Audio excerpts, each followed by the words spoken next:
Nah, ini ada pertanyaan dari kawan kita mengenai masalah sholat sunnah qobliyatil Jum'ah.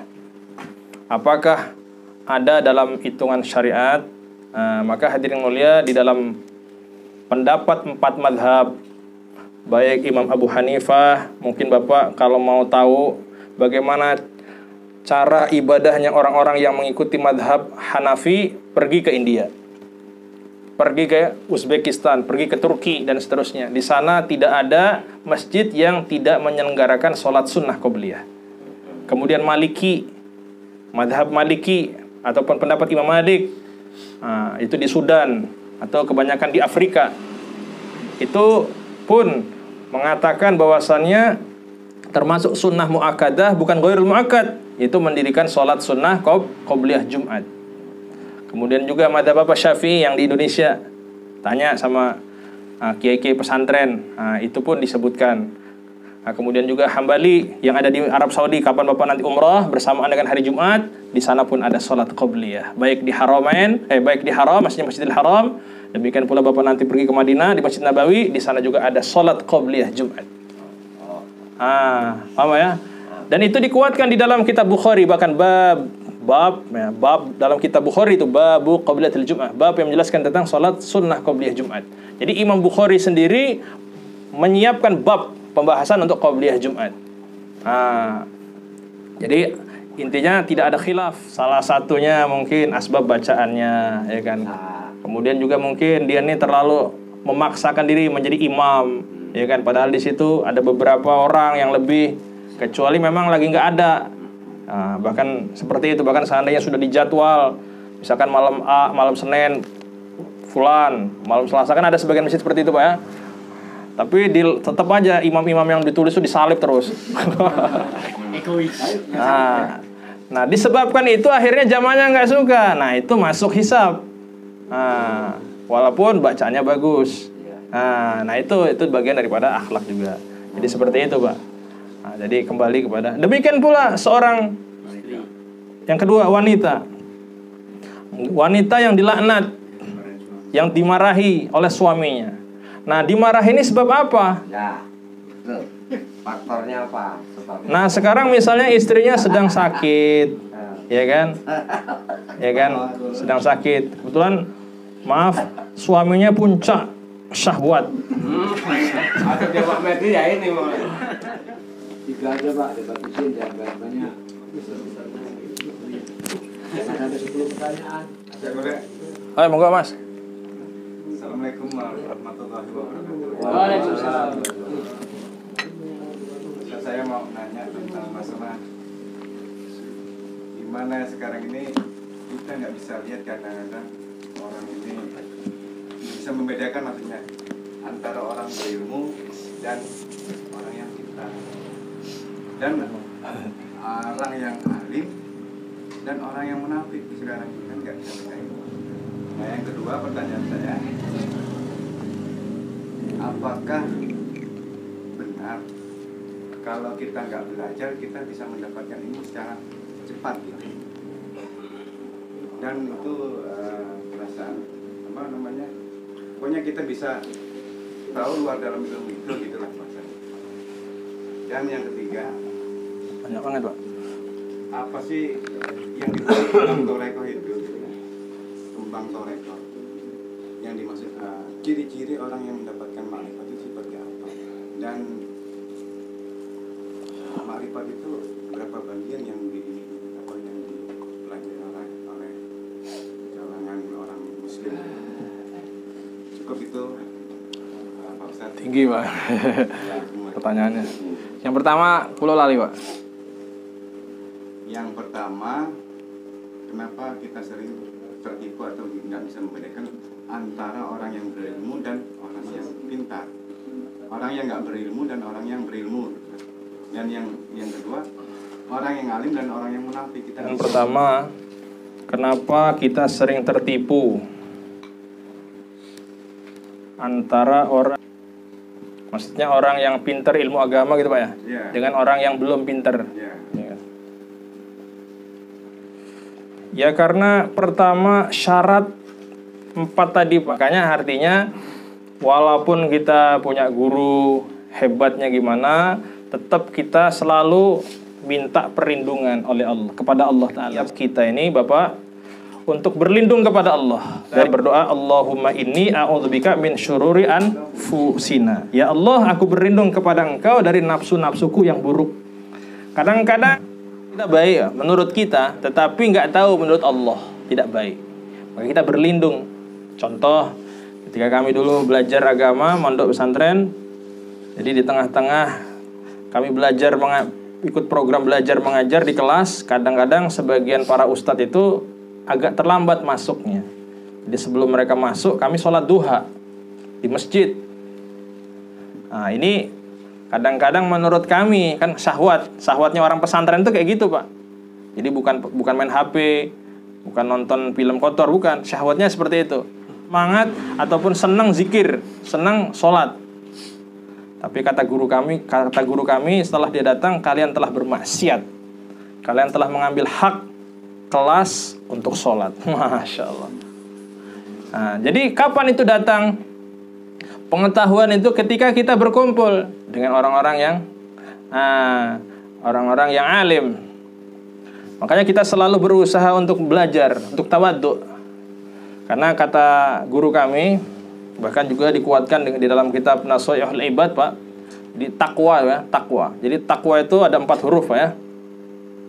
Jadi tujuan kita dakwah, tujuan kita sholat, tujuan kita sekarang ngaji ini untuk la'allakum tattaqun. Jadi takwa ini jangan kita salah fahami, Pak. Takut istri tua. Masya Allah.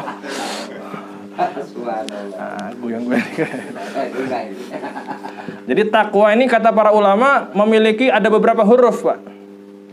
Huruf yang pertama ini harus kita sempurnakan. Yang pertama apa? Ta. Maka siapa saja yang mau mendapatkan takwa ini datang dari Allah, Pak. Nah, bahkan kita yang sudah takwa ya, siapa saja di antara antum khususnya, jangan sampai merasa sudah takwa. Jadi takwa ini diawali huruf ta. Apa namanya ta ini? Tawadhu. Jadi walaupun hebatnya gimana antum punya dakwah, walaupun hebatnya gimana antum punya sholat sunnah, punya zikir, punya ini, punya itu dalam kebaikan, tetap harus rendah diri. Baik di depan Allah maupun di depan hablum minan nas. Bahkan kita hadirkan perasaan, betul perasaan, Pak, bukan pura-pura. Dalam hati saya adalah orang yang paling banyak berdosa. Nah, jadi seperti itu. Walaupun kita sudah ahli ibadah, ahli ini, ahli itu. Apalagi yang belum, Pak, Masya Allah, ya kan? Nah, ini namanya tawadhu.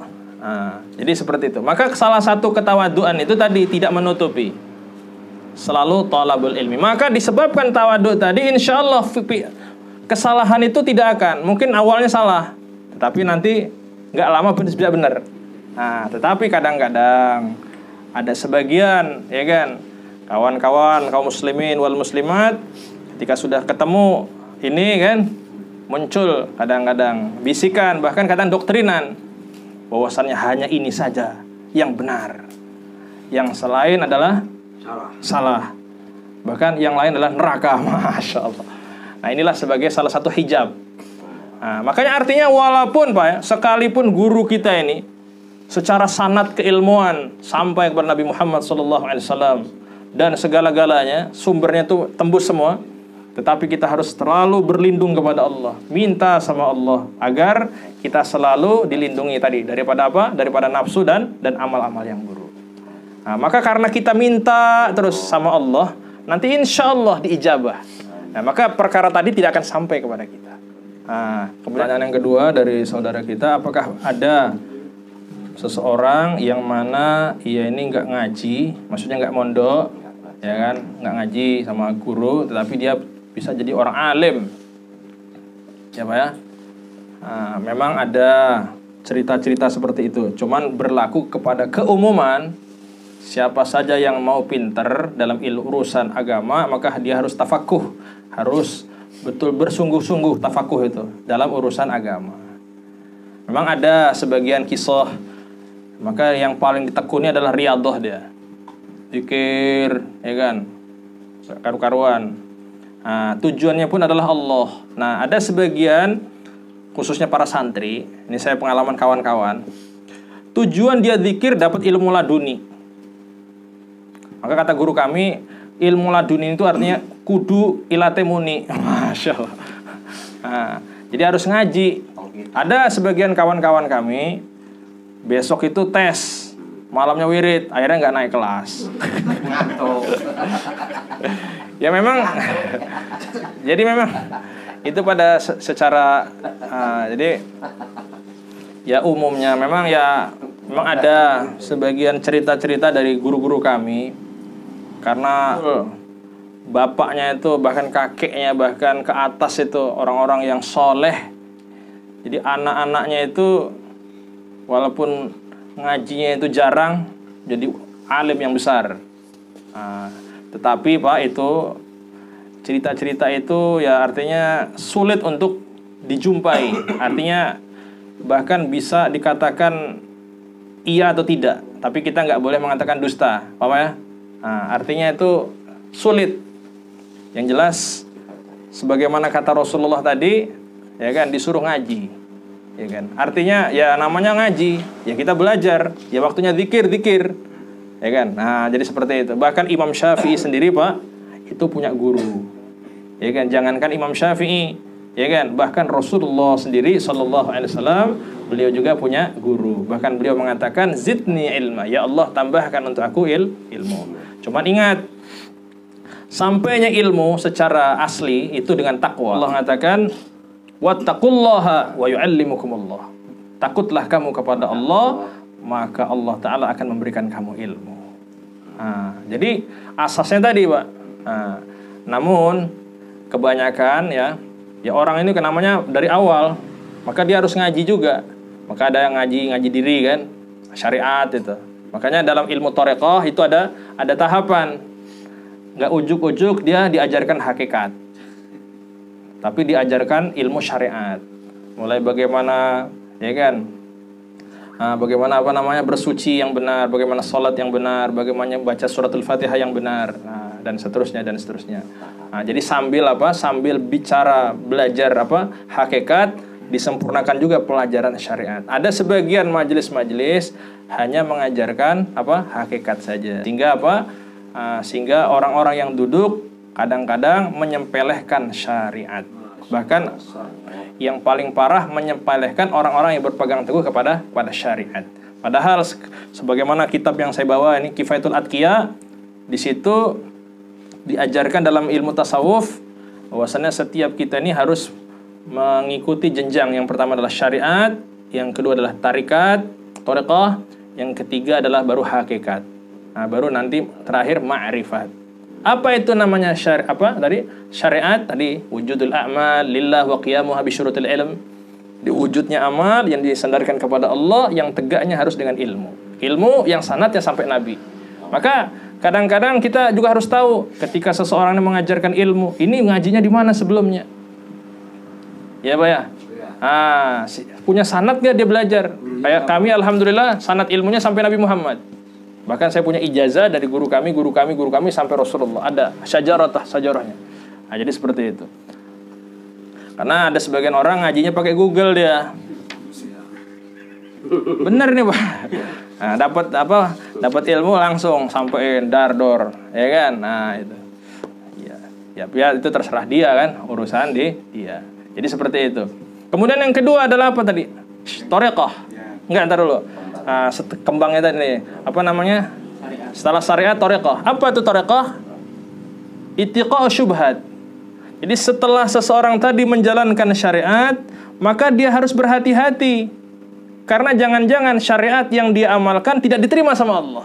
Itulah pelajaran namanya tarikat. Paham ya? Jadi artinya sudah dakwah, hati-hati, jangan-jangan nanti capek aja nyampe akhirat nggak dapet apa-apa. Maka seperti maaf ketika kita ngajak orang nih, alhamdulillah setelah kita dakwah orang ini masuk Islam. Hati-hati kalau kita nggak punya ilmu, datang perasaan kalau nggak saya orang ini nggak selamat. Ya Pak ya, kadang-kadang gitu, betul nggak? Kalau nggak gara-gara saya kamu itu Nggak selamat. nggak selamat. Nah, padahal urusan selamat tidaknya belum sekarang. Nanti. Ya, Pak, ya. Jadi artinya alhamdulillah ya Allah, Engkau telah menjadikan saya sebagai wasilah. Semoga besok juga tetap ya Allah, bahkan sampai seterusnya ya Allah. Kenapa?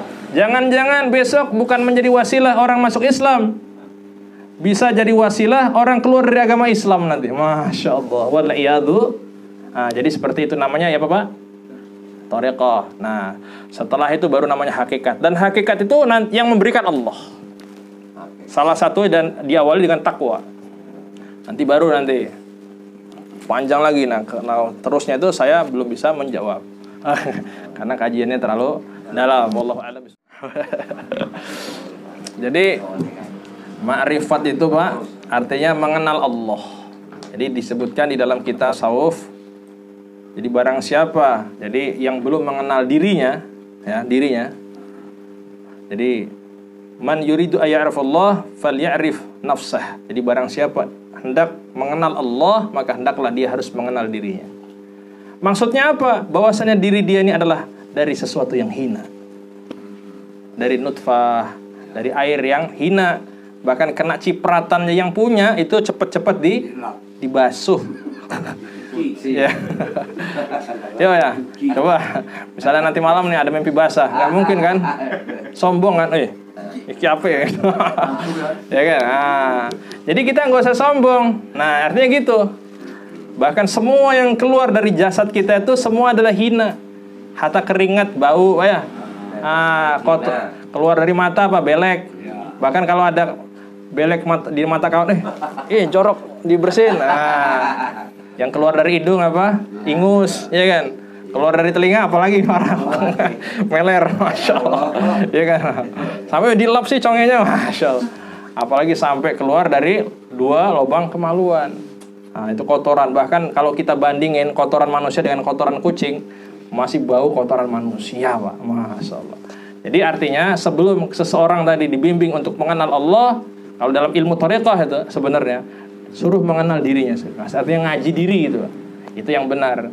Tetapi kadang-kadang ada sebagian thariqah, wallahu alam itu gurunya siapa, dia langsung mengajarkan seseorang kenal kepada Allah sehingga dia lupa diri. Sehingga gara-gara kajiannya terlalu tinggi, sombong dia. Iya kan, Pak? Itu namanya keliru. Ini salah satu yang pernah mengajarkan kepada kami adalah Abah Yai Jejen almarhum rahimahullah. Kiai Sukabumi.